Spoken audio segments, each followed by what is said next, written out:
right. Yep. Guys, what is going on today? Is a big day for Nick Sands Present because I am sitting here with a author, a video maker like myself, a food critic, a booze hound, John Fladd. Thank you so much for joining me. Thank you. I appreciate you doing this on such short notice. No, it's fine. I would take issue with critic. I do a lot of writing about food, but I rarely walk into a restaurant and start, picking apart their, well, the souffle would have been better 5 minutes ago.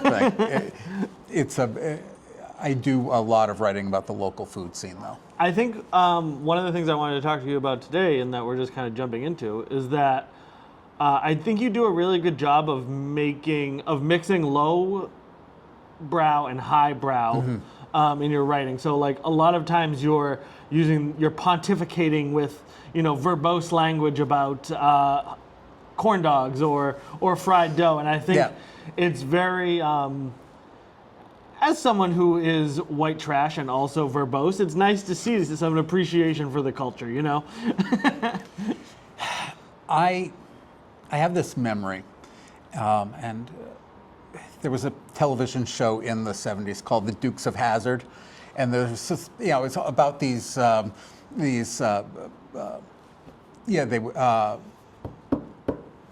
dropping the word. Yeah, two brothers, and they were making moonshiners. They were moonshiners, and they had to get like a gallon of moonshine to this important thing, and to a very fancy guy, in Appalachia, very important man, and he took it from them, and just the ease with which he rested the jug on his arm, he knew the exact protocol for it. And I remember seeing that and going, okay, someone's treating that with a certain amount of respect. And you know what? Anyone that's sneering at Cheetos or brownies or white trash soul food is missing something. Now, is that something that you did purposefully, or is that just something that kind of came out as you wrote, or was it just a matter of circumstance? I think we here in New England, northern New England, Vermont, Maine, New Hampshire, anywhere outside of any of the cities, any small town in northern New England, there's two populations. You've got the townies who have lived in a given town for generations. Very blue collar, very insular, and then you've got what we call the flatlanders, who move in, bump up the sales of the property taxes, all this stuff, and there's always this inherent conflict between the fancy new people and the people that have been there for a long time, and so there's always, in my mind, these two ways of looking at food. Especially in our area. You've got the people that just like what tastes good without any pretensions to fanciness. And then you've got people that are very adventurous and want to learn more about food with more of a pedigree. And so I gotta tell you, neither one's superior. I am more than happy to sit down and talk to somebody for hours about the sourdough starter, and hey, what's the microbiome in this this kimchi, and then I love the almost physical arguments that church ladies will get into about the minutia of pie crusts, and food is an expression of who we are. Was it they always had at the beginning of the original Japanese Iron Chef, Briat Savarin, I think his name was, and tell me what you eat and I'll tell you who you are. And if someone enjoys a serving of disco fries, you know something about them. If someone can talk knowledgeably about pairing a Beaujolais with foie gras, which is something, the few times I've had, liver products, it tastes like liverwurst to me. But it doesn't taste like liver best, that's for sure. Well, again, liverwurst is unappreciated. It's so. There's a lot of weird deli meats that we can dive into in the food. Oh, yeah. Head cheese is one that is, I tried on an adventurous attempt, and I didn't hate it. I mean, it's not good. Well, I just did a cover story for The Hippo on hot dogs a few weeks ago. Unbeatable food, the best food. Well, I talked to several butchers about it, and they were all saying, okay, we all get the advice, don't ask too carefully about what's in a hot dog. But another thing is that it is processed to such an extent that most butchers can't actually do it. They need a specific piece of equipment called, I think, a bowl chopper to be able to, really... A bowl? B-A-L-L? B-O-W-L. Oh, bowl. Okay. As Gotcha, in it's a bowl grinder or bowl chopper. I think it's a bowl chopper. That I was like, damn. How tough are those things? Well, no, but to process it down into a slurry. Yeah. And and again, I mean, you've got strong opinions about that. You talk to someone on a kosher diet, the whole Hebrew national thing, where it's all not only pure beef, it's taken from a particular cuts on the cow, all that stuff. And so a lot of deli meats are actually these peasant recipes of, hey, we're taking the bits, the pieces, the snouts, the ears, the trotters, whatever, and using it all up. Yeah. I don't know if this is true, but I'm going to say this as if it is. I think that usually, like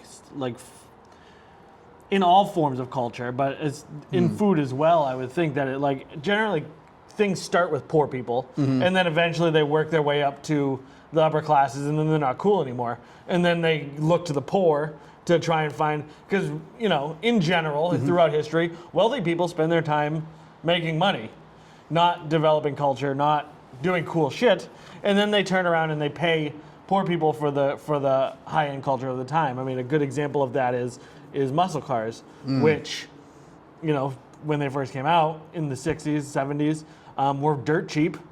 Anyone could buy them, and anyone could hop them up, anyone could soup them up, and then now, if you want like a cool muscle car that everybody's going to look at, it's going to cost you several $100,000 to produce that thing.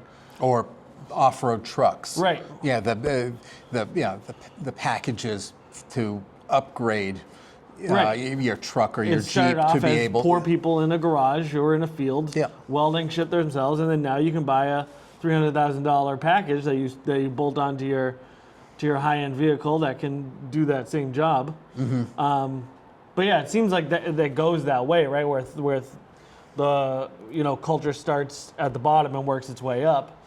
Do you find that in the same way in food? There you take me into deep waters. I'm not a sociologist.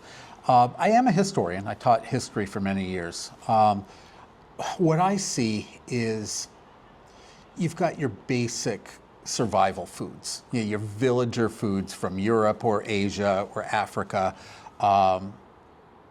and it does start at the bottom. Escargot.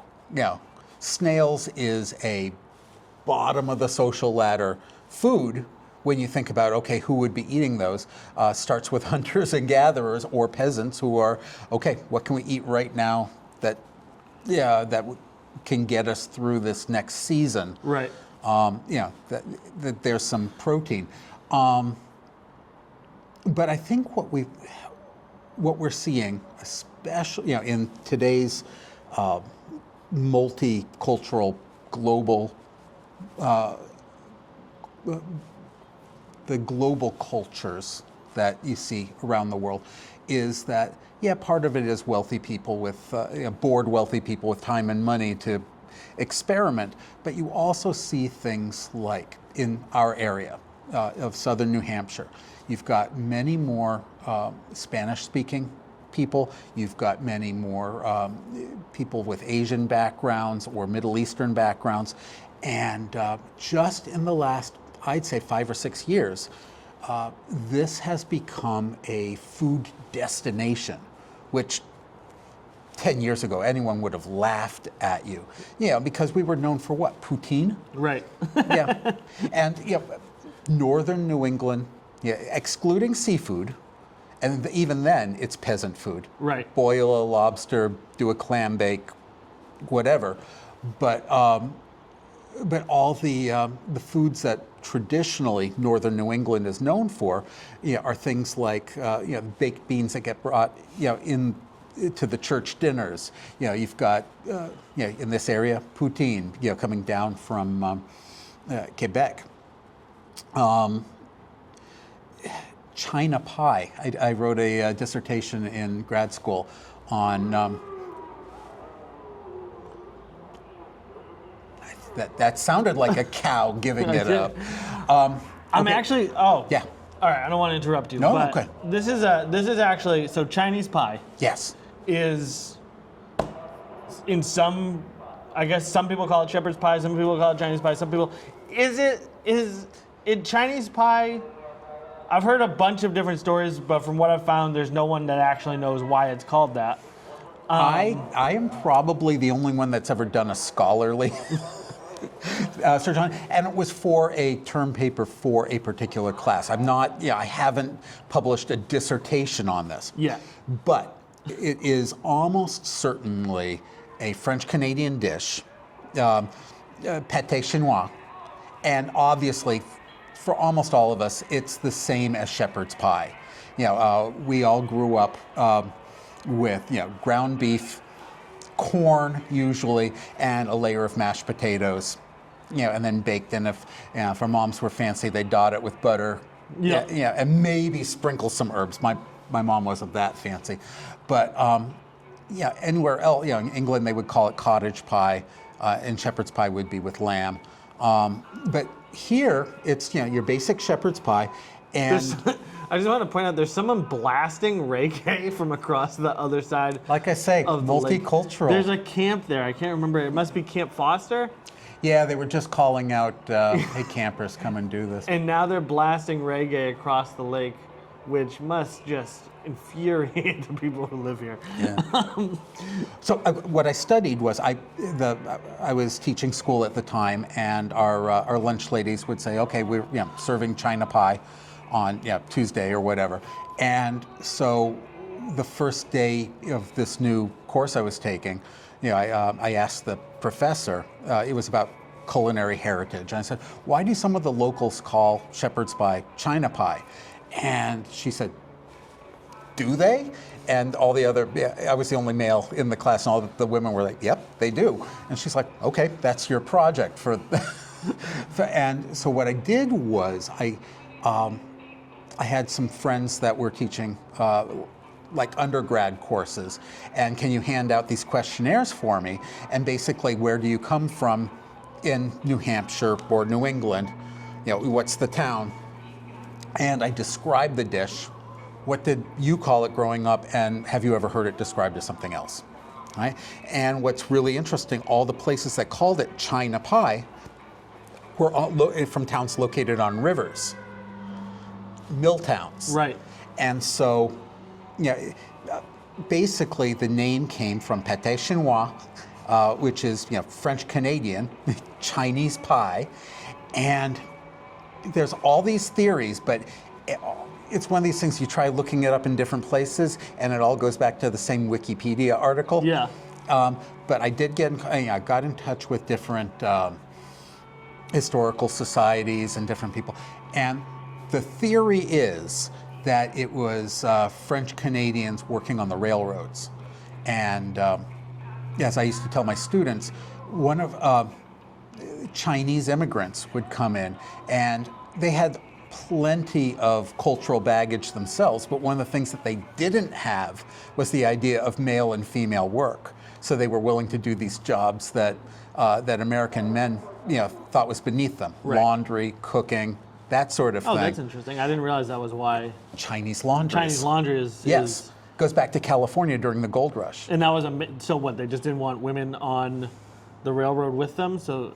No, I mean, the whole thing is that you would only hire men. Right. And with the Chinese, especially after the Chinese Exclusion Act in the 1880s, you had all these single Chinese men, and and so they would work for the railroads, they would work in lumber camps, they would work all these places. What's the Chinese Exclusion Act of 1880? The Chinese Exclusion Act was a piece of legislation, the only time in our history where Congress has specifically outlawed the immigration of a particular race of people. Huh. No new Chinese were able to come into the country. Any Chinese who left for any reason weren't allowed to return, and that went from the 1880s until World War II, when they were our allies against the Japanese. Wow. I did not realize. That's crazy. I mean, and there is a. And then it gets worse because then we round up all the Japanese in America. Well, okay, so there is. Anyways, there's there's This is the thing about food, is you go down rabbit holes and it branches off into other rabbit holes. But there is a TED Talk by a food historian named Jennifer 8 Lee. Her middle name is the numeral 8, which is very auspicious in Chinese culture. Her family's Taiwanese, and she wrote a book and did this fantastic TED Talk about the history of Chinese food in America. And one of the points she makes is, hey, we say American as apple pie, but when was the last time you had apple pie versus when was the last time you had Chinese food? There's more family-owned Chinese restaurants in the US than McDonald's, Kentucky Fried Chicken, and Wendy's combined. Yeah, all this stuff. And so, but what's really interesting, okay, so during the fortune cookies were originally Japanese, and during World War II, when all the Japanese were rounded up, the Chinese who were here saw an opportunity, and in their bakeries they started making these fortune cookies and serving them in the different Chinese restaurants. And in our minds it switched over from being a Japanese thing to being a Chinese thing. That's funny. And no one in China, if you took, and in her TED Talk, she's got a film clip where she takes fortune cookies and is just giving them out to people on the street in China, and they're like, well, what is this? And you think, oh, I've won a prize, this sort of thing. So, again, tell me what you eat, and I'll tell you who you are. This idea of our rate of immigration in New Hampshire has stayed pretty rock steady at about 12% of the population for the last 70, 80 years, but it has changed. Originally, it was French Canadians, Germans, and Irish and Greeks. Now, still Greeks who, again, heavily involved in the restaurant business. Own every pizza place in there. Every non-chain pizza place, you'll find a Greek calendar in the back. Just recently that has changed. That is changing a little bit. I would say when growing up, that was... Yeah, Za dudes and what's the one with the headstone and they work... Anyway, there's many good pizza places, but there's a reason why all our pizza tastes the same, because it's a Greek-style pizza. But anyway, now, hey, yes, we're still having Canadian immigrants because we're right next door. Less so now in this economic environment, but we've also got French-speaking Asians, Vietnamese. We've got a growing number of Indians, of Asian Indians. Our ancestors did a ruthless job of making that the native population unwelcome, right?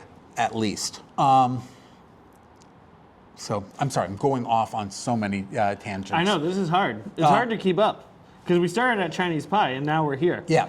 Okay. So anyway, I looked into this, and no one has the definitive answer, but I did write up this paper and the map with all the different dots of where it's been called China pie, where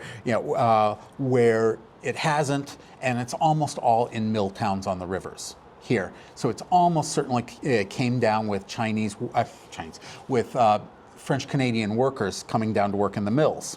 I did talk to one French Canadian friend, and he said he always heard that it was what your mother served to guests on the good china. But That's interesting. we're thinking, yeah, hey, it goes back to that. So you've got your New Hampshire soul food of poutine, maple syrup, and baked beans. Okay. I would say Chinese food or Chinese pie is the New Hampshire. I mean, that was my favorite food Yeah. growing up. My grandmother would make it for me. Yes. She would make that. She would make poutine. Mm-hmm. She would make, everyone's favorite gravy and toast. Yeah. I mean, Hot turkey yeah, toast. there's a few things that were traditional around here that you just don't see so much. Eggs poached in maple syrup. Poached eggs in syrup is great. Yeah, in You've like never a had it. in like a Yeah. muffin pan. You fill it with the darkest grade you got, which back in the day would be B or C, and poach the eggs in it, and it's French Canadian That's something if candy. you've never had it. Yeah, you have the nice poached egg sort of like consistency on the white, then you have the nice liquid center on toast. Unbeatable. And I'll say, on a slice of Boston brown bread. Yeah. Oh, see, I'm not a Boston brown bread Oh, guy. I am. Steamed breads, quick breads. Yeah. Again, that's your Irish influence. And there's so many stories about Irish and their foods, and Irish food has always been a bit of a joke. Yeah, in the United Yeah, you States. just throw a bunch of shit into a pot and boil it until it's done. Yeah, well, I mean, clearly here in New England, boil something well past its happy point. Right. Yeah, every vegetable growing up, boil it for at least 20 minutes. It says, what do you mean you only 4 minutes for an ear of corn? It's like, yeah. Anyway. So hold on, we've gone way past. We've shot Yes. way past where I normally start these things. And so, can you just go back and give me a little bit of your origin story, who you are, what you do, and how you've gotten to this point of being a full-time author, Full-time food author. writer. Yeah. I don't think it's something that you can plan to do. If you've ever heard an interview with Duff Goldman, the cake guy from the Food Network, the ace of cakes, that just this weird set of circumstances set him on this road to do whatever. It's nothing that can really be duplicated. I've always loved food. I've always been really into it. I graduated college with a degree in medieval military history, As one will. which made me You're like a convergence of nerdiness Yes. that is oh yes. never to be replicated. And then so I spent a couple of years essentially doing, as he says in Wayne's World, Joe jobs, making tortellini in a pasta factory, being in charge of all the deliveries for pizza places, different stuff. Did you ever stick your mouth under the ricotta cheese dispenser in the tortellini factory? No, it was a different sort of a.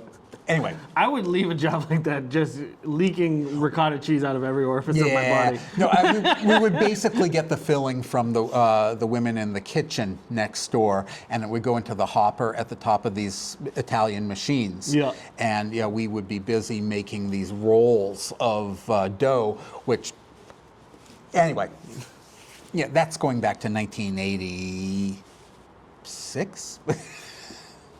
So I did that I switched what I was doing, switched up every 2 years or so.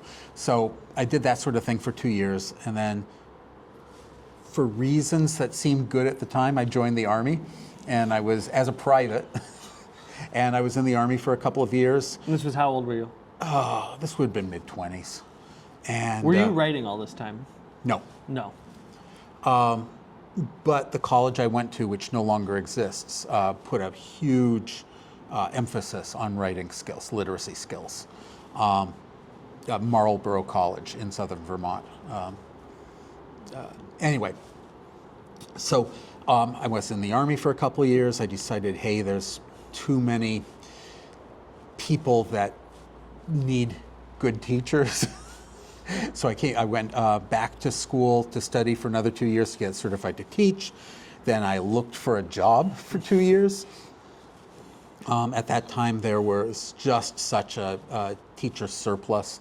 Yeah, about 200 applicants for every social studies opening, which is what I studied, or what I taught. And then 2 years living overseas, came back here, and then just one thing or another. And so you didn't realize it, but you were kind of living the life of a writer at this time. yeah, and so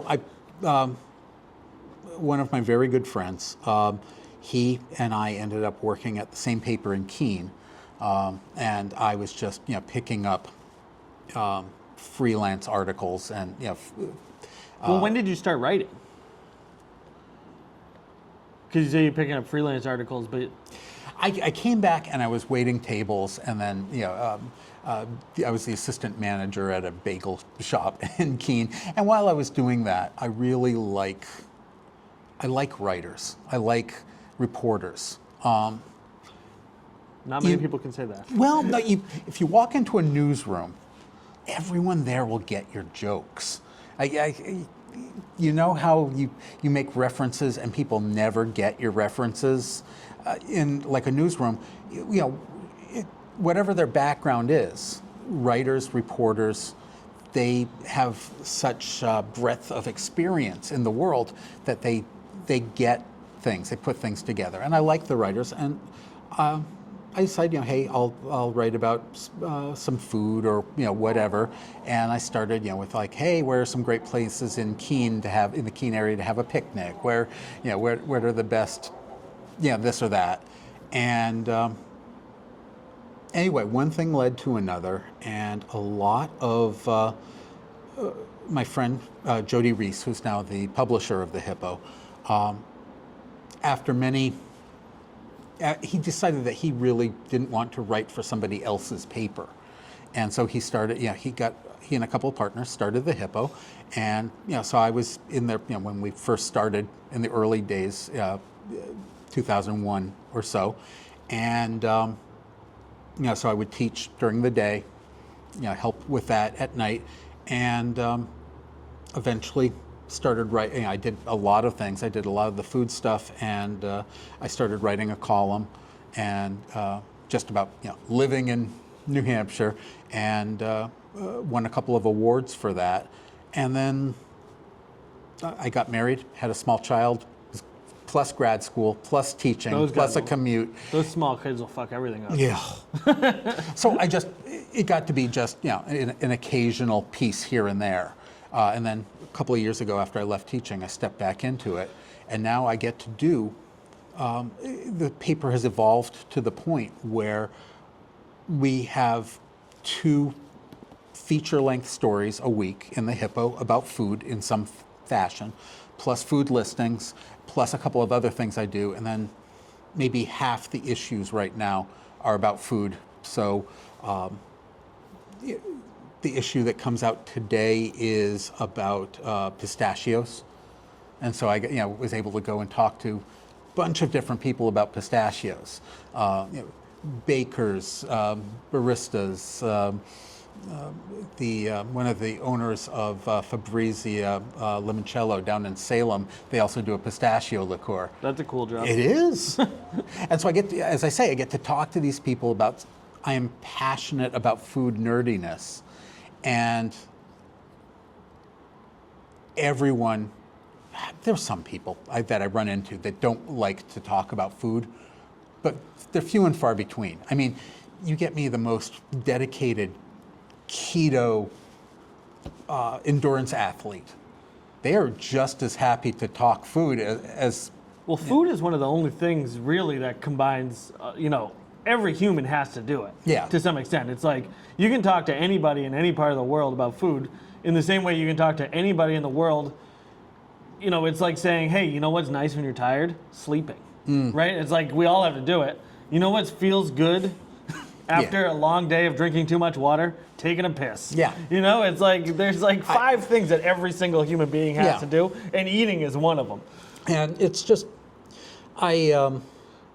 I've found, like if you're at a party, instead of what do you do, how much money do you make, well, you're hinting around to try to find out how much money.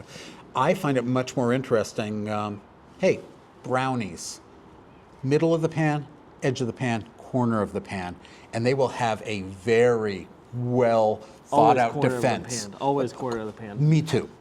I like it fudgy, but I want that crisp chewiness on the edge. And you eat it from the soft side to the hard side. Yeah. But at least that's how I do it. I like that first bite to have a little bit of the soft and a little bit of the edge. Okay, so see, I like to eat. Yeah. And I also very rarely eat just brownies by themselves. Normally I'll eat it with ice cream. Mm-hmm. Because any excuse to eat ice cream is really... Well, that's cooking-wise, that's one of my great joys is making ice cream. So for this pistachio issue, I modified a peanut butter ice cream to a pistachio ice cream, and it came out really well. So let me ask you this, now since we're going to talk about controversial topics, pistachio ice cream with pistachios in it or without? Like with... You mean like with nuts in it or without nuts? This one I did. I wanted to take one step at a time. I think I would like it grainy but not chunky. But I still need to make this for a couple of times. There is an American pastry chef named David Leibowitz who lives in Paris, and he does all very well known. But he did put out a recipe, a cookbook about 10 years ago called The Perfect Scoop, full of really high-end, interesting recipes. And his peanut butter ice cream has it is really good. It's not too sweet. It's not too, and I like to use the natural peanut butter, without the emulsifiers and stuff in it. I have nothing against that peanut butter. And it still comes out just so beautifully with a little bit of texture, almost like a stone ground mustard has a little bit of texture. And I've adapted that a bunch of ways. So you substitute the peanut butter for tahini and then make like a sesame brittle. Oh, that's cool. And put that in as the add-in. That's interesting. So this one... that must be weird tasting. Oh, it's really nice. I'm sure it is, but it must... And with the brittle, because sesame goes so well with rose, you put a few drops of rose water in there. And so, where it's not... That's crazy. That sounds awesome. It's not... That's the thing about rose water and orange blossom water, and a couple of these other lavender, cooking with lavender, too little, you can't taste it. One drop too much, and it tastes like grandmother soap. Right. So this is exactly what I was talking about. This is like the combining of highbrow and lowbrow. Yes. The combining of the ice cream is accessible to everybody. Yes. But very few people have ever had fucking rose water ice cream. You know what I mean? Or rose water. Very few people are regularly cooking with rose water. Well, what's really interesting, colonial days, rose water was one of the few flavoring agents that they had. Your regular colonists couldn't afford the spices. Right. Yeah, we got uppity about tea. Never mind importing cinnamon or nutmeg or whatever. So you get your flavors from the cheap sweetener was molasses. It was part of the triangle trade route. Right. New England used to be the big rum makers in the world. Because we'd buy the molasses from the Caribbean, turn it into rum, and also textiles and stuff, and ship that over to England, who would drink the rum, and that triangular. I knew quadral. That because we had a big molasses flood. Yes, during World War I, down near what is Faneuil Hall today, Quincy Market today. Again, it was a giant molasses holding tank. It's instead of doing 10 or 12 moderately sized, this one was shoddily constructed, poorly maintained, and was it like 5 stories tall? Yeah, it was fucking huge. And it held all this molasses, which it was World War I, so they were using it for industrial stuff. Right. And I can only imagine the shit that would wander into that tank.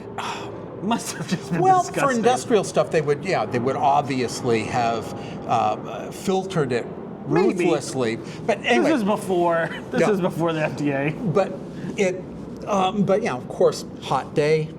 It starts fermenting a little. It's pushing at the seams. Rivets are popping out. The night watchmen are like, hey, boss. And they're like, hey, we don't pay you we pay you to make sure no one's coming in and no Germans are coming in and stealing our molasses or whatever.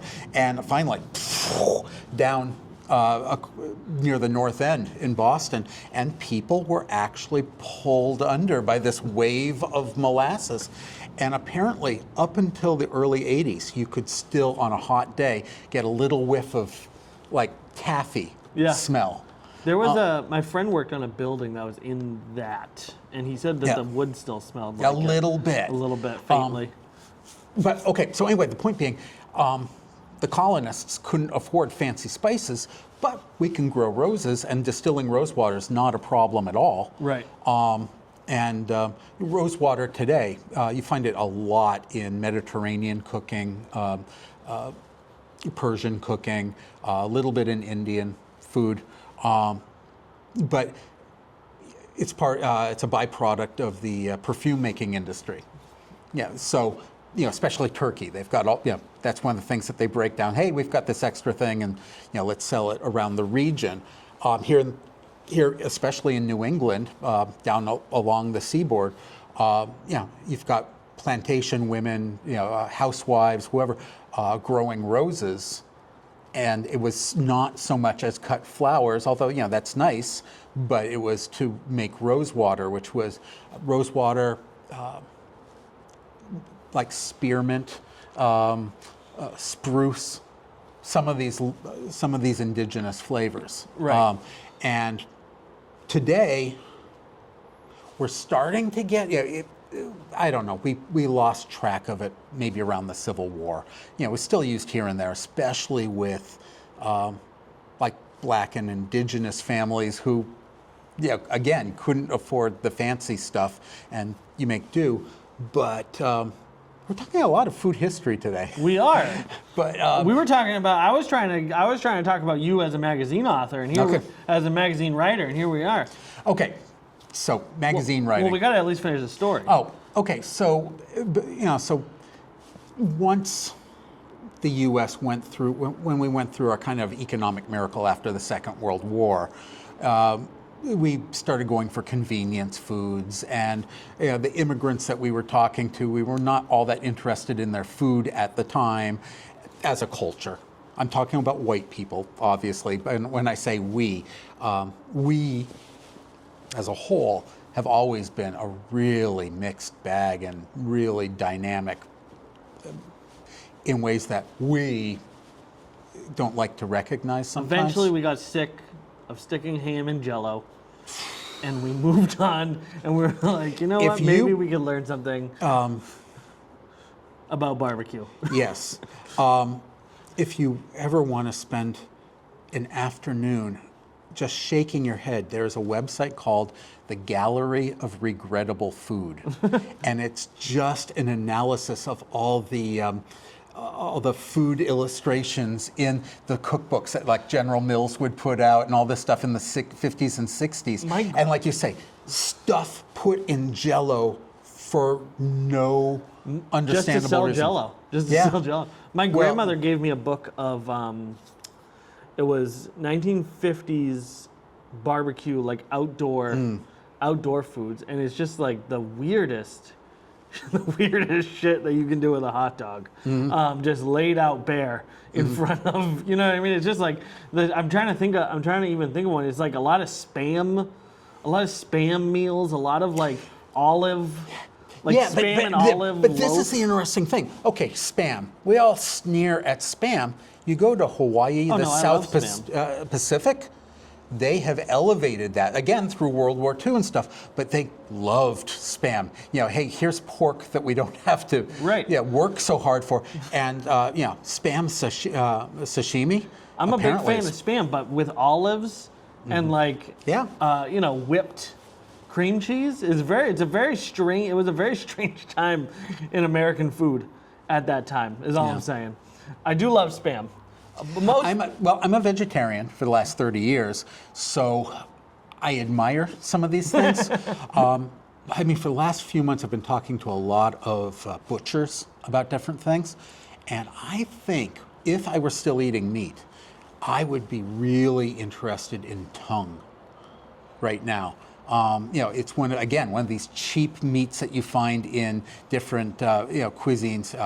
Big in Jewish cuisine because you could buy it, very cheaply, and if you were living in Lower East Side or somewhere where you didn't have a lot of money.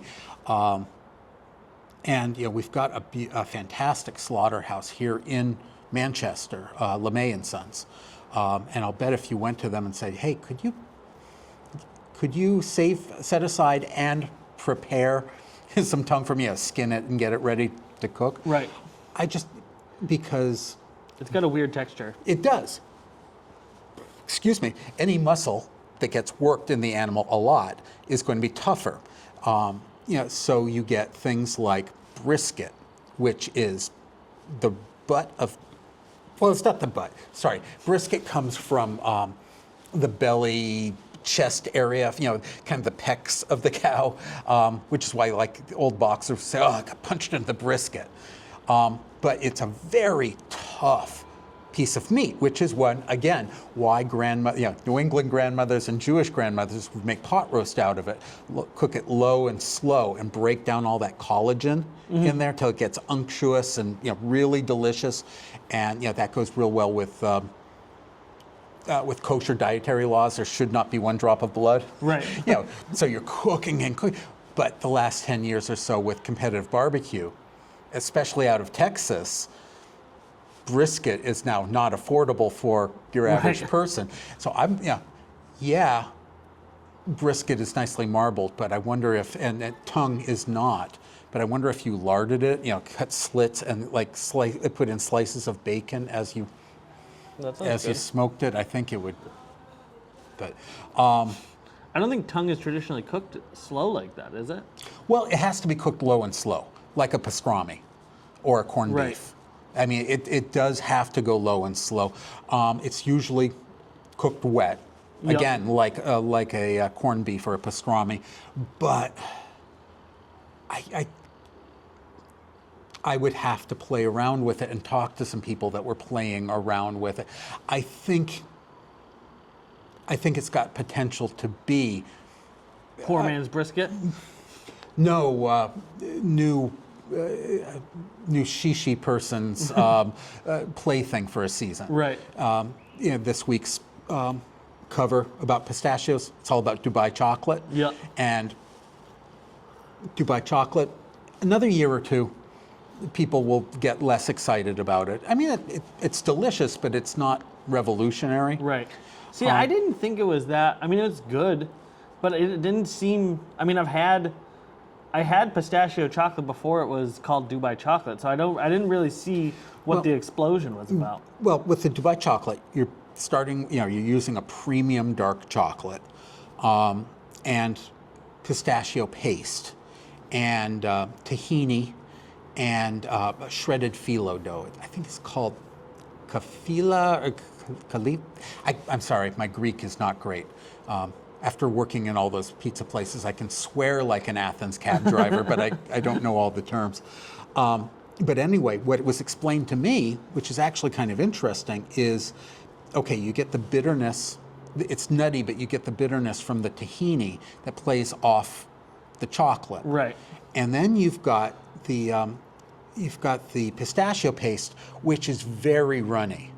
If you've seen like different nut butters, like almond butter or whatever, it doesn't set up the same way peanut butter does. It's very runny. But if you put in the shredded phyllo, it provides a matrix which holds it in place. Just see, I didn't realize physics-wise. that though. I didn't realize that like shredded, whatever the tacky stuff in there was phyllo. I thought it was some sort of pistachio as well. Well, I mean, it's got real pistachios in it. Right. I think the big deal, and this is a theory. Because Hot take. Okay, Dubai. You're talking the fanciest whatever. They're combining. It's like a combination of Las Vegas and Disney World for wealthy Muslims. And I mean, I guarantee you can get whatever you want there if you know who to ask. But for stuff that's really visible, whatever, they want like a high-end gift to be able. Brother-in-law's opening a Mercedes dealership. Right. You want to be able to take them a high-end gift of really expensive shishi chocolate. Yeah. And I'm all for that. Whereas here we'd bring a bottle of wine or champagne or whatever. Right. That makes sense. And so, okay, you're talking pistachios, which although dirt cheap in the Middle East because that's a core staple. Right. But in the West, we've always kind of considered it a fancy ingredient. And you've got the high-end chocolate and all this other stuff, and then the actual original Dubai chocolate, they'll have gold leaf. Right. And so you think it was more just of a status thing? I think it started as a status thing, but some status things are really good. Right. I mean, I'm not a car guy, but a Jaguar. Look, there's a reason. There's a reason expensive shit is expensive. And I've heard from people that enjoy caviar. It's like, oh yeah, once you develop the taste for the good stuff, you're not eating the lump fish caviar from the Mediterranean. That beluga shit. Yeah. So I think it started out as a shishi thing, but like you were saying, I don't usually use the word shishi. You've thrown it around I a know, lot. but okay, pretentious. You get these new hip foods. People are looking for a new experience, a new sensation.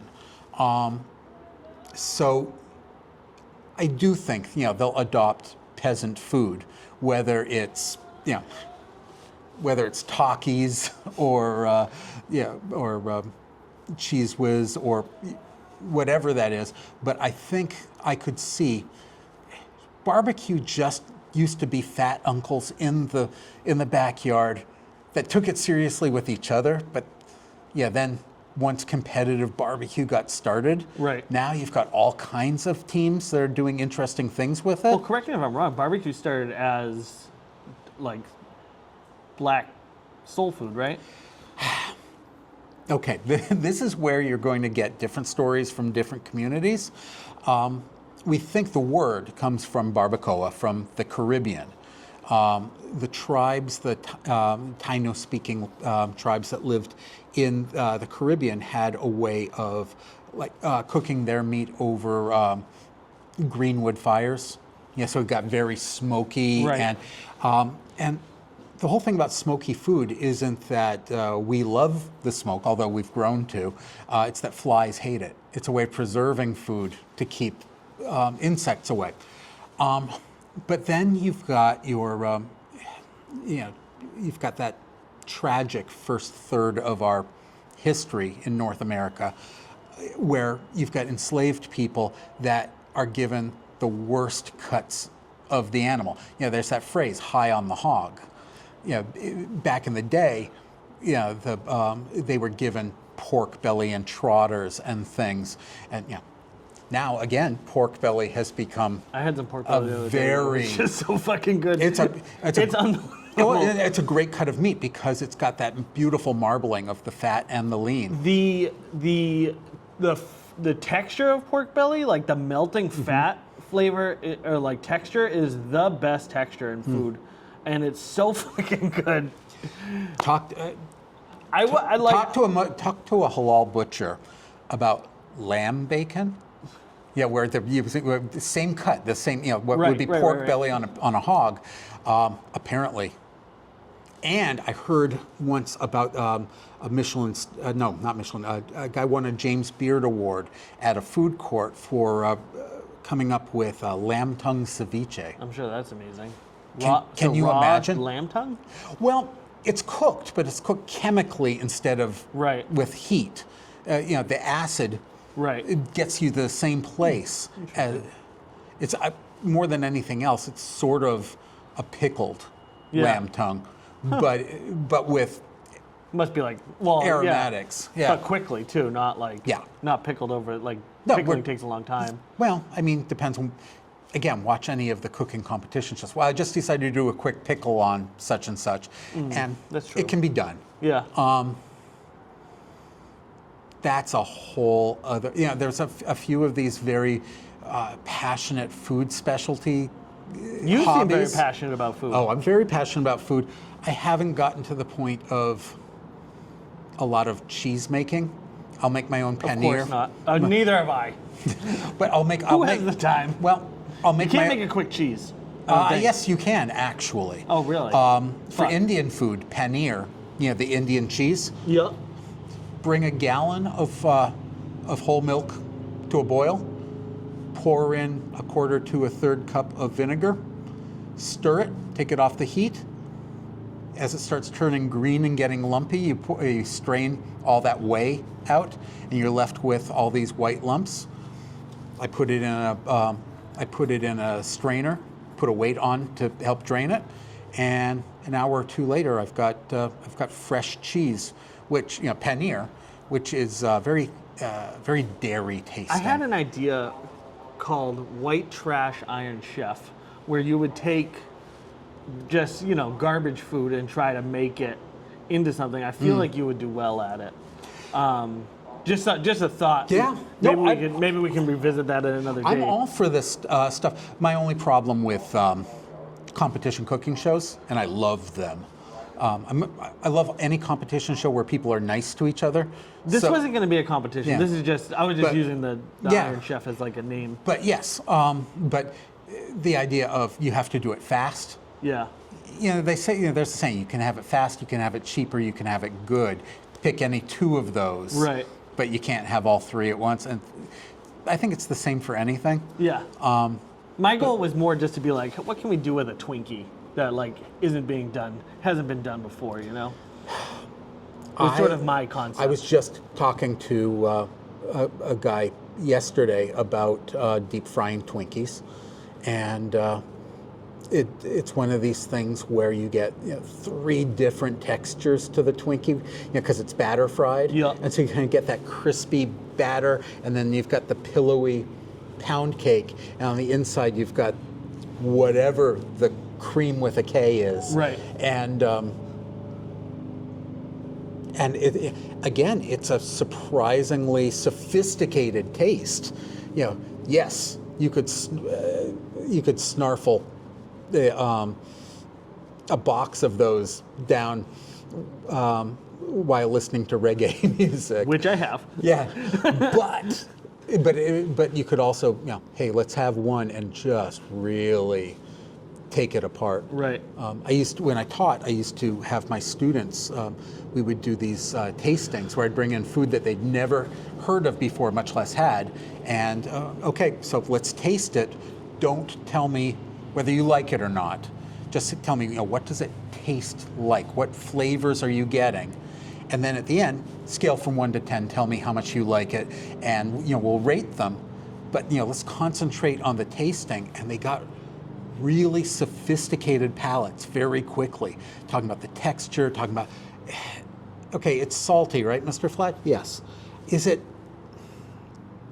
floral? Is that a word? It tastes like flowers? It's like, everyone tastes things differently, but yeah, I can totally see this very dark chocolate tasting a little bit like flowers. Yeah, when you're not distracted by the sugar, by the concept of chocolate, if they don't know even what it is. Yeah, if you go one of the really dark, like 85% plus, it's a whole different food product, and it's only when your expectations clash against your experience. Right. 99% chocolate is intense, but it's good, and you know how you eat something sharp and you get that kind of pain behind your jaws and you start salivating?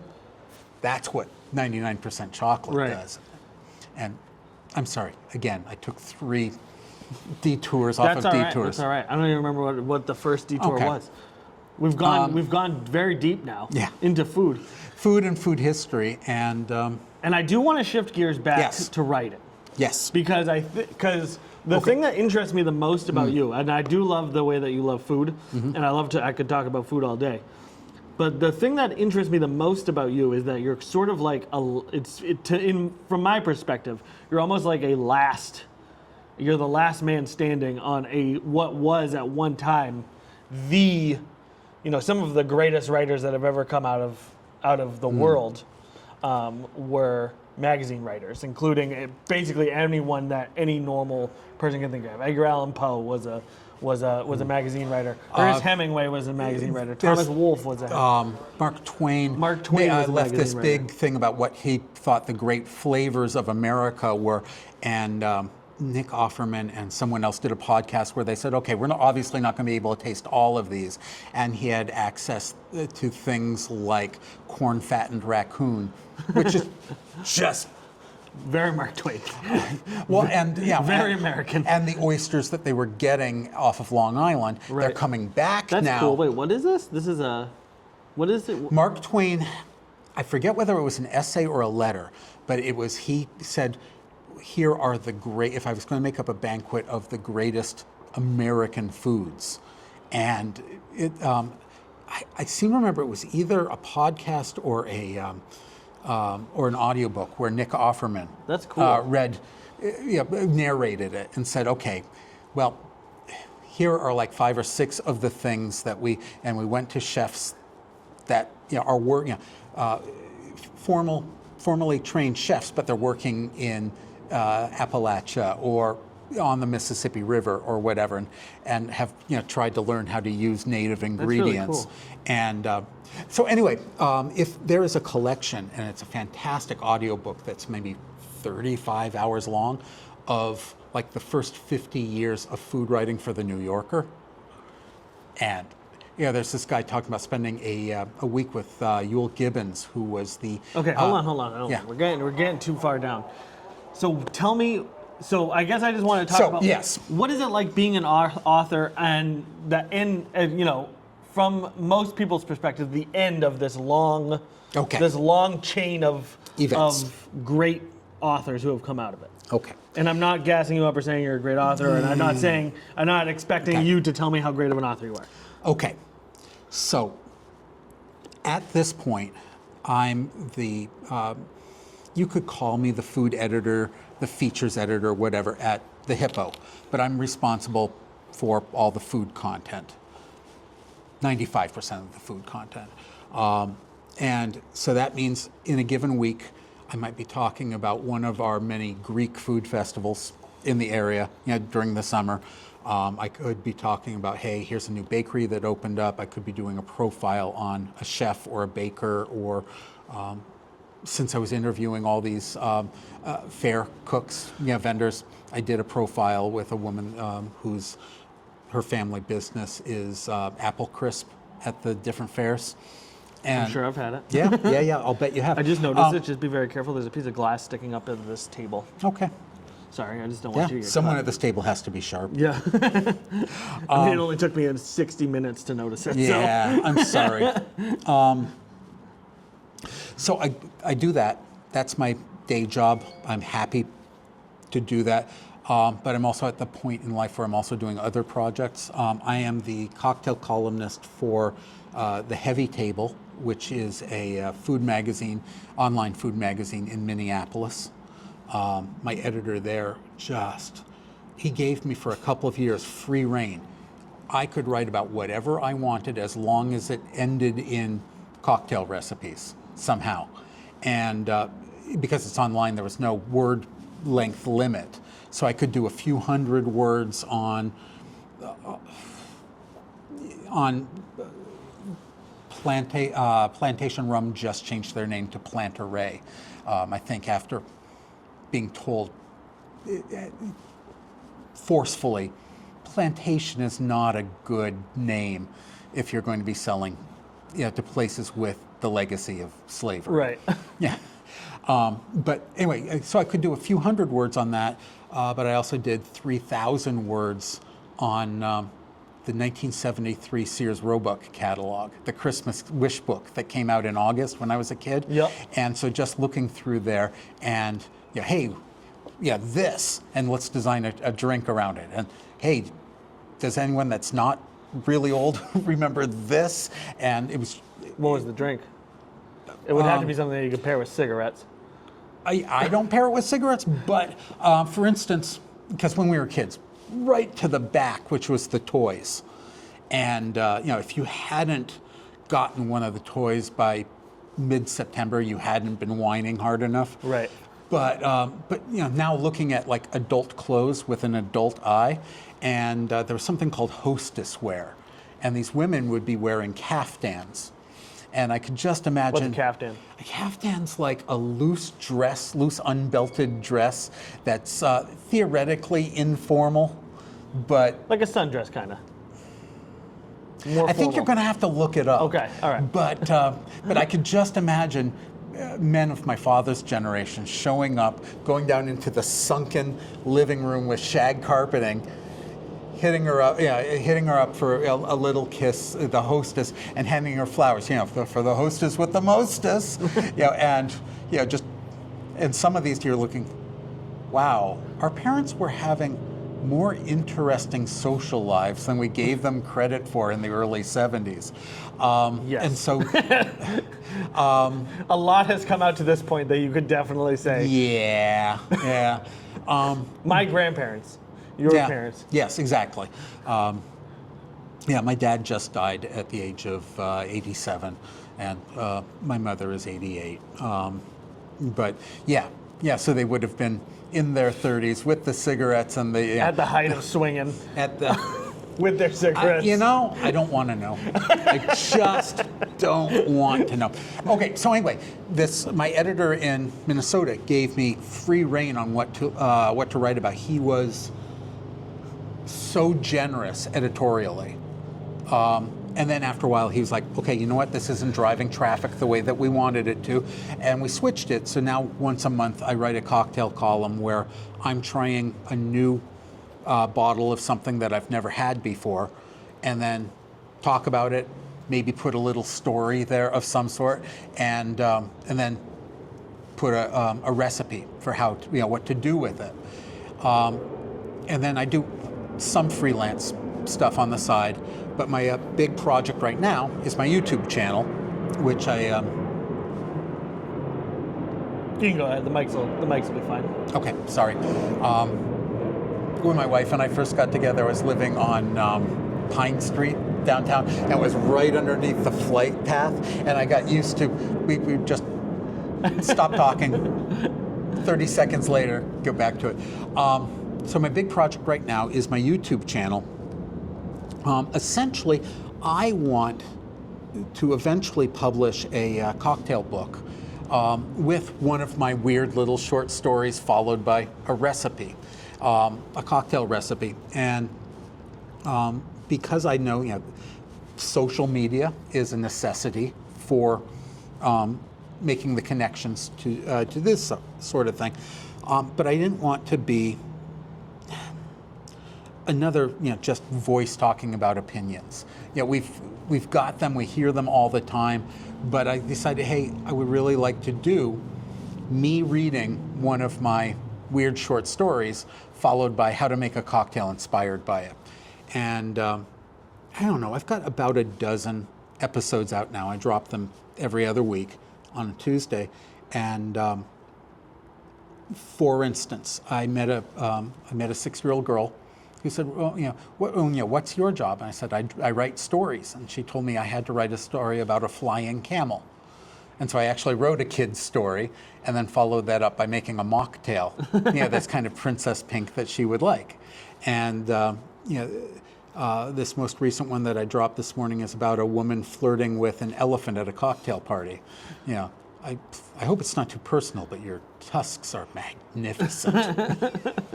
I liked the line from that I liked was, you said, how I knew you'd be over here, and you said why? Because it's by the peanuts. It's a little stereotypical, don't you think? And then you said, yeah, but here you are. Here, which I thought was very funny. Here I am. So that's where a lot of my energy is going now. As you and I were talking about earlier, you can see a growth, a learning curve going on this. I started with some interesting, good stories and some good drinks, but the quality of the productions is getting better. I'm making better use of people to do the things that they can do better than I can. Something that I think is very interesting about your YouTube channel and just you in general is that, like, YouTube today is a much different place than it used to be. YouTube used to be a place where you would really go to see, unique things and perspectives and such like that. And now today it's very homogenous, right? So like, you can go on to YouTube and you can click on pretty much any channel and you can expect to find a certain thing. And yours is not like that. Yours is very unique. And I don't know if it's because you are not a YouTube person. Like, do you watch a lot of YouTube or not? But it doesn't feel like, it feels like what you're doing is very original. So even if it's never grows to the point of, Mr. Beast, I think that it is a very useful and interesting thing that you're doing because it reminds me of like that kind of classic YouTube feel where it's like, here's a guy who's doing something that he just enjoys doing, right? You're writing these little funny stories and then you're making a drink. Any content strategist on the planet would not have come up with this idea and execute it in the way you did, and I think that it's very good and very interesting. I've got a very good friend who is a voice artist, and she's very frustrated that hey, if you want this to be if you want to monetize this and make it very successful, you're going to have to do these following things, and direct your content towards your anticipated audience and all this stuff. And I totally appreciate her expertise in this. She's given me so much good advice about other things, but that's not where I want to take this. I'm not fresh out of college and looking to kickstart a career. Right. I want to leave behind a body of work that, hey, it's only been the last couple of years that I've started writing fiction in a big way. These short stories, sometimes very short stories. Right. And being able to do present the jovial, relaxed guy making drinks, not a hot bartender in a vest and rolled up sleeves, being very serious about tinctures. Right. I think that the other thing I like that you do is when you're mixing the drinks, you're mixing the drinks and then you're almost like reacting to how you mix the drink. And so like a lot of times you'll be doing this voiceover and it'll be like, oh, too much, or like, oh, and then we'll just do this, oh, I'm spilling it everywhere here. And it's funny in a way that is relatable and also is just like very human. Well, I mean, with this most recent one, because I was filming it out on my deck, we've invested in a screen tent to go on our deck so we can actually sit out there and not be eaten by insects. And so one of the things I did was I was chilling my martini glass, filled it full of ice, and when I needed the glass, it's like, okay, get rid of the ice. And I was able to just throw it over my shoulder in a way that was fun. And and no one's going to say, oh, I hope you went and picked that up later. It's like, well, it's on a deck. But yeah, I mean, one of the things as I'm coming up with new drinks, there's something that I call a basic utility cocktail. They used to call it a daisy. It's usually 2 ounces of whatever spirit, 1 ounce of some sort of citrus juice, and 3/4 of an ounce of something sweet. And that's a margarita, but it's also a whiskey sour, but it's also a daiquiri. It's all these different things. And so I find myself doing different riffs on that, and I really admire some of the craft cocktails that we're seeing in some of the bars around here that are using 6, 7, 8 different ingredients, but they all add to it. They're not just kitchen sinking it. Right. So the things that I make, I want to be tasty, reasonably simple, that someone that you're not going to have to study to do this. And then, and it's not going to take a long time. But, let's say, I invested in a bottle of cachaça, which is the basically Brazilian second cousin to rum. Right. It's got this funky flavor, and it's used in. I'm dropping the name of the cocktail, but it's the cocktail of Brazil. Okay, you bought a bottle of that. Is it going to be like that ingredient you bought for a recipe once that you made once, and 2 years later you find it at the back of the cupboard? Right. So, okay, so let's make something simple that people can enjoy. Right.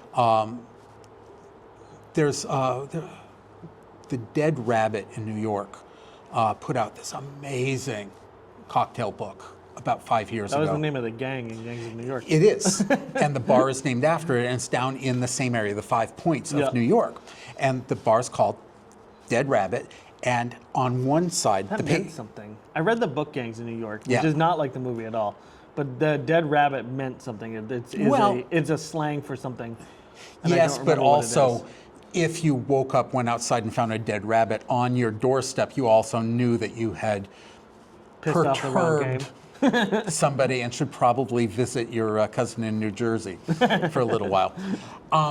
But anyway, they published this. It was just this amazing, beautiful hardcover drink book. And one side, it was a graphic novel. Oh, that's very adult, very edgy. And on the other side, it was all cocktails. And they were fine with telling everyone exactly what they were putting in and telling their trade secrets, because I do this for a living, arguably, and I couldn't have made any of those cocktails for less than $70. Yeah, and so my idea with mine is any knucklehead like me can make these easily enough. It's got 3 or 4 ingredients. One of the cool things that you do also, that you told me, I only know this because you told me about this the last time we talked on the phone, or actually we met in person at Honeycup. But you make, you told me how easy it is to turn anything, you can turn anything into a syrup. You can make anything into a syrup by basically... Any fruit. Freeze it. Well, chop it, freeze it, wash it if you grew it. And this could even be a fruit like cucumbers. We don't think of cucumbers as being a fruit, but they are, botanically. You freeze it, and the freezing process, unless you've got liquid nitrogen and can do this super fast, as it freezes, these long ice crystals poke through all the cell walls, so that when you thaw it, it all kind of dissolves into mush. Which is why frozen fruit, it's cheap, it's high quality, and it's great as an ingredient, but you don't use it to decorate the top of a cake or whatever. Right.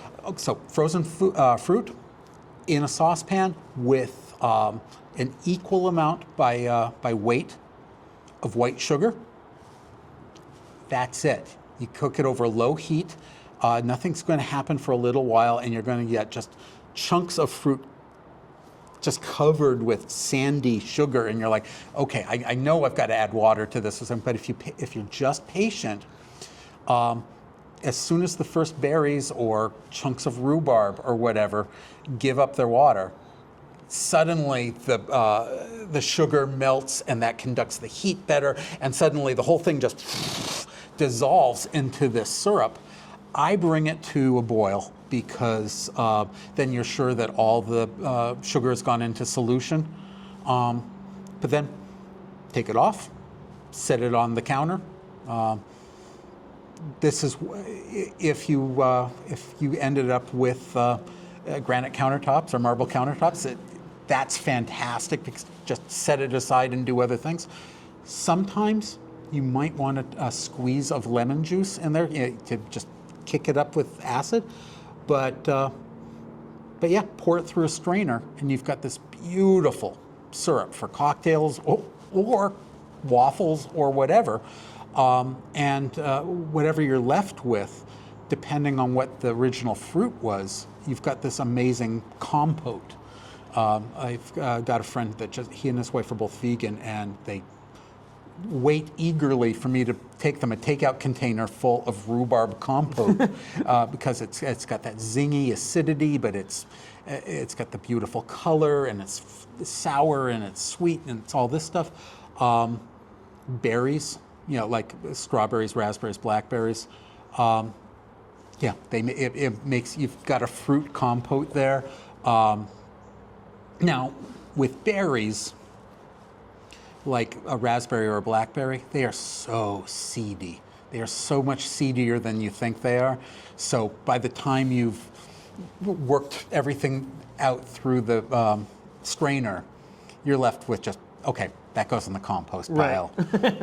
But again, it's beautiful, fresh tasting syrup that is. Could you do it with any vegetable? I suppose you could.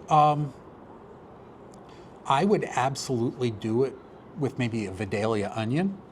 Yeah, because it's, or a Walla 'cause they Walla, make something jam, that's right? already sweet. They make onion jam, right? They do.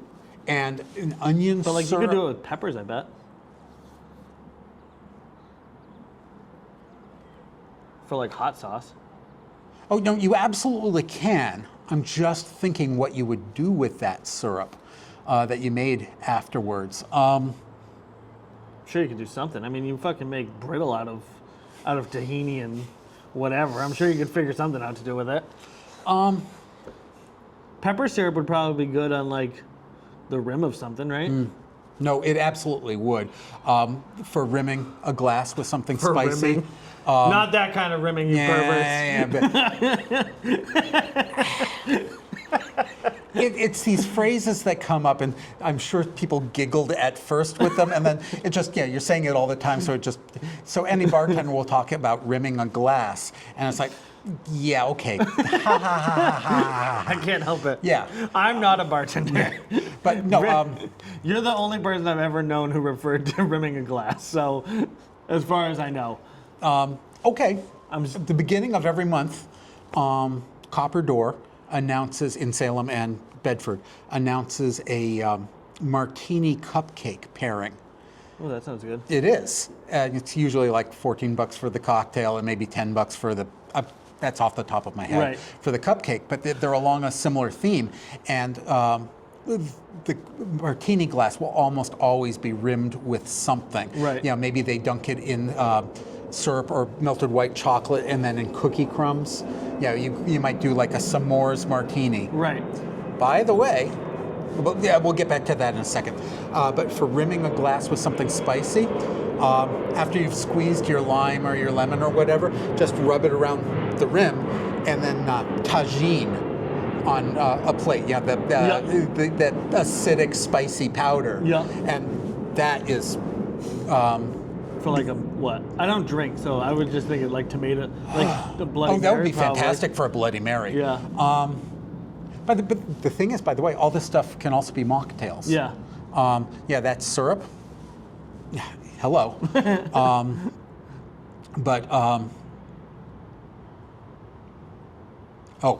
Okay. For a martini. Like I said, you can, I think you and I were talking about this off camera at some point, but it's easy to infuse a base liquor, a vodka, a rum, gin, tequila, with any number of kinds of flavors.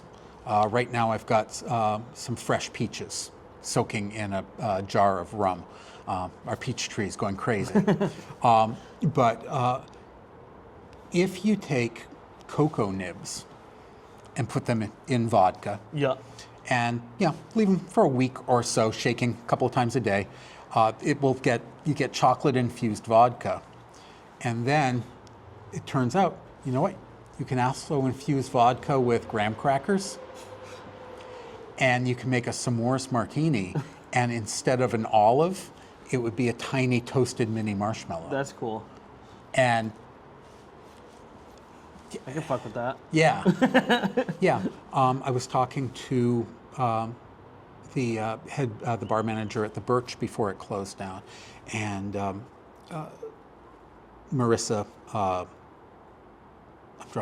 I'm dropping her last name, but her favorite thing is making tinctures, bitters based on something, and she won 815's first ever daiquiri contest this past winter with a bubblegum daiquiri, and she basically spent a week soaking and changing out and re-soaking. Hubba Bubba, I think it was, and in Everclear to strip away the flavors. And it's not to be drunk by the shotful. Right. It's for a couple of drops. So I've made like caraway bitters and black pepper bitters to add to things. Oh, that's cool. Yeah. That's very cool.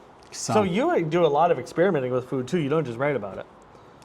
It's true. And then, working up recipes. I also have to figure out, okay, how can we make it at home? And I convert all the ingredient amounts to grams as well as cups. So one of the last thing I wanted to talk to you about. Yes. Is right now I know restaurants are facing kind of like a hard time. Very hard time. But I also, and I don't know this for sure, but it seems like we just kind of talked about how we've recently had like this boom in food culture in New Hampshire. A lot of restaurants opening up. Do you think that this is an instance where like just too much happened too fast and now it's like swinging back the other direction, or do you think that there's something else sort of having this effect on the restaurant industry? Because obviously everything is more expensive now too. COVID was like a sledgehammer to the restaurant industry. People couldn't go out, they couldn't, and so you even have very fine dining restaurants doing takeout, which is a huge change. And just COVID killed off a lot of independent restaurants. They just couldn't, you still have your chain restaurants, but family restaurants that are closing after 5 generations. Change in restaurants close. Yeah.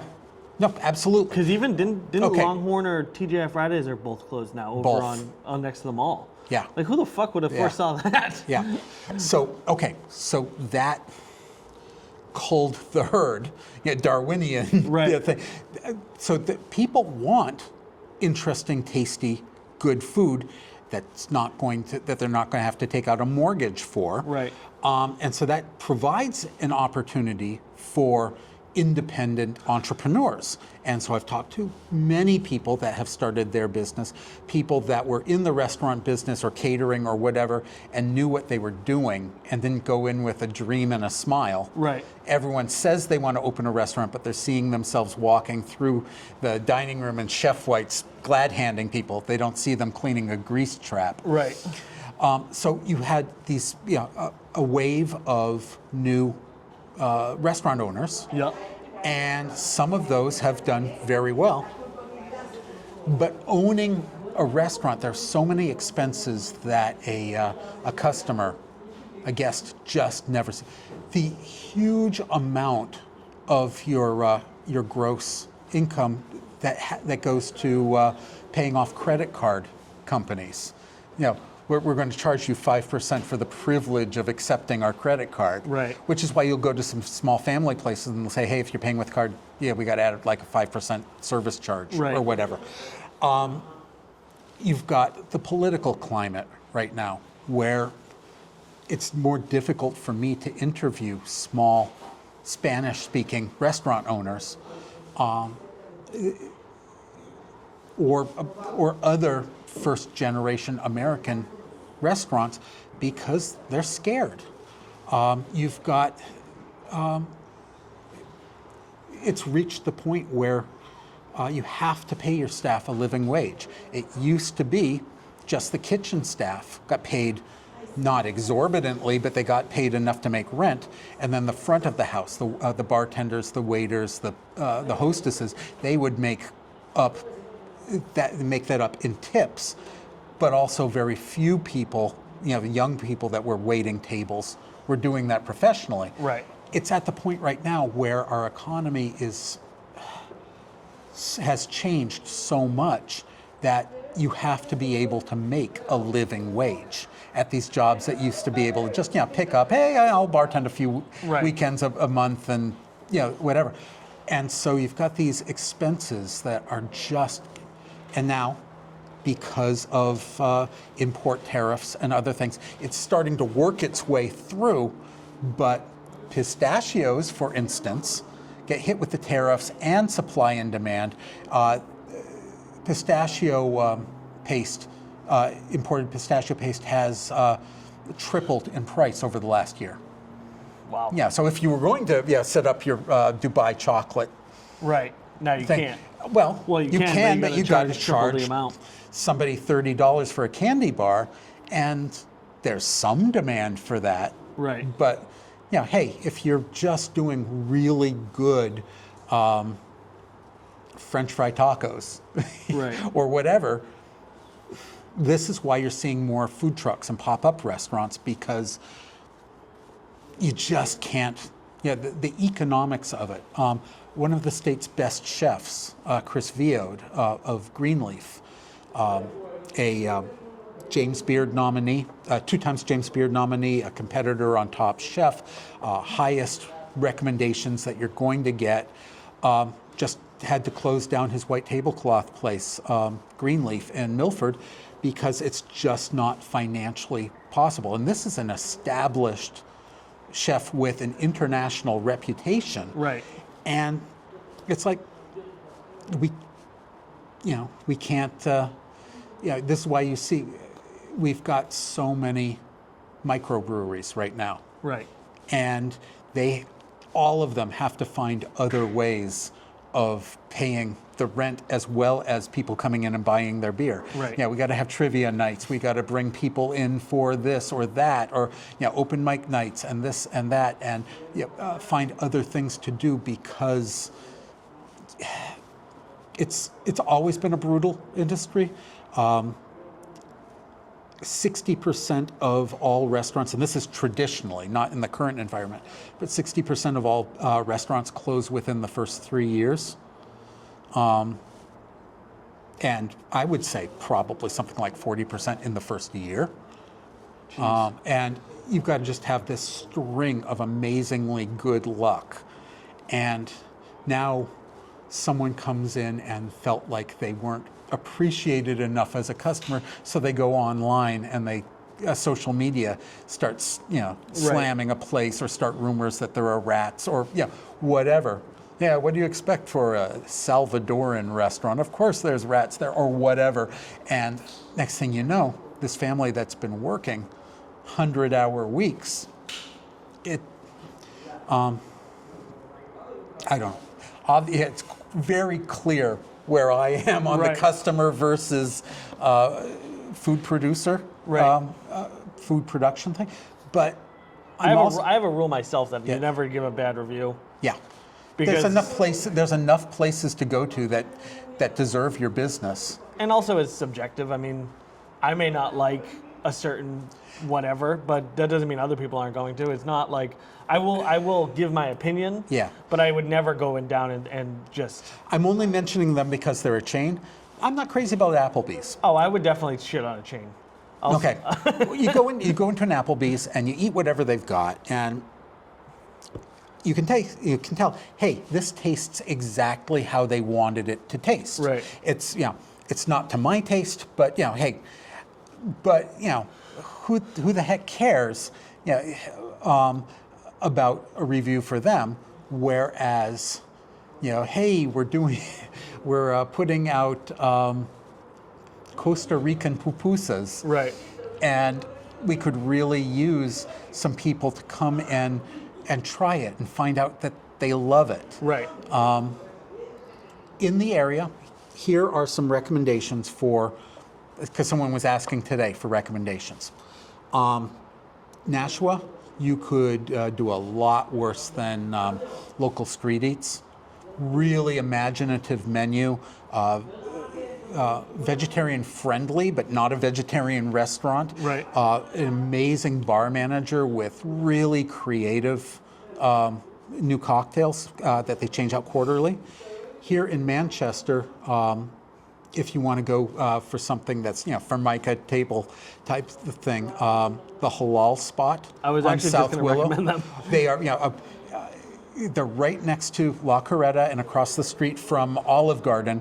And for the last several businesses, had the nickname, that's where restaurants go to die. Right. But this family, they all grew up in the restaurant industry, so they knew how to put it together. And they're doing something that nobody else in the area is, halal fast food. If your diet is halal, hey, great, we're going to go there and we're going to take all our, but if you're not halal, it's just super It's still high, making good. super high quality meat. And one of the things that it's a tiny little touch, but the jalapenos that they have there have flavor. Jalapenos are so tricky this part of the country. They either taste like grass or they knock the top of your head off. Right. And they knew how to bully the produce vendors to get that. In Concord, street, right on Yep. Main Street, is fantastic. And Sue's Kimbap House, across the street from there at the B&H Theater.